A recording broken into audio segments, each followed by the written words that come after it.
22 तारीख पारोडी फाट्यावर आम्ही थांबलो असता एक सेंट्रो गाडी भरवेगात चाललेली असता आम्हाला संशय आला. तर त्या गाडीचा पाठलाग करत असताना त्या गाडीचं ड्रायव्हरचं नियंत्रण तुटलं, ती गाडी खड्ड्यात गेली.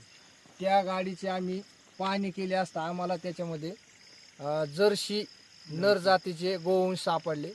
त्यातील 2 मयत पावलेले आहेत आणि त्यांना त्या गोवंशांचे पाय आणि तोंड चिकट टेपने गुंडाळले होते. आम्ही ते चिकट टेप सोडून 112ला कॉल केलेला आहे. पुढील कारवाई पोलीस येत आहेत, त्याच्यानंतर पुढील कारवाई होईल. जय श्रीराम, जय श्रीराम, जय श्रीराम, जय श्रीराम.